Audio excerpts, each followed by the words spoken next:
Notre thématique aujourd'hui est celle de la gestion des émotions. Et pour démarrer, je vous propose de voir l'origine du mot émotion. Et la partie intéressante, c'est la partie motion, qui renvoie à l'anglais motion. En fait, c'est le fait de se mouvoir. Dans émotion, il y a de l'action.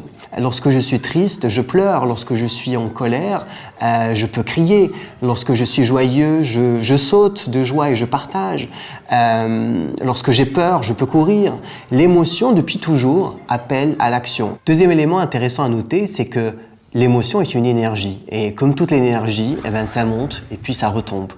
Ce qu'il ne faut absolument pas faire, c'est d'essayer de la contenir, de la retenir, de la refouler ou de la casser ou de la tuer. Une émotion, lorsqu'elle est là, il faut absolument qu'elle puisse s'exprimer. La question à se poser, c'est pas comment gérer l'émotion, mais comment gérer son expression. On distingue essentiellement 4 émotions de base, qui sont la peur, la tristesse, la colère et la joie. Dans certaines approches, on intègre également la surprise et le dégoût. Donc on est en train de parler de 4 à 6 émotions de base, desquelles découlent une dizaine, voire plusieurs centaines de variantes d'émotions différentes. Ces 4 émotions de base sont vraiment très précieuses et on peut très facilement les identifier chez l'enfant notamment.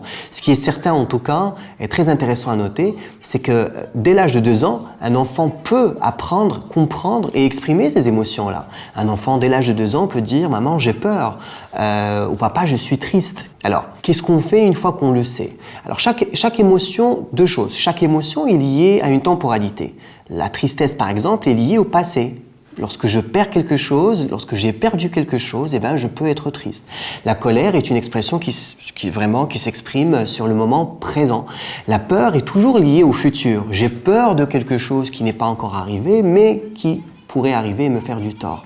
La joie est complètement intemporelle. Lorsque je suis joyeux, aucun temps, ni le passé, ni le présent, ni le futur ne compte. Vraiment, on est dans l'intemporalité. Dernier point, c'est que chacune des émotions de base appellent une attitude à adopter.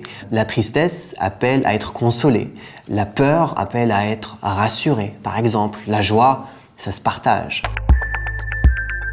Groupe scolaire Charles Péguy, des pas éclairés vers un avenir rayonnant.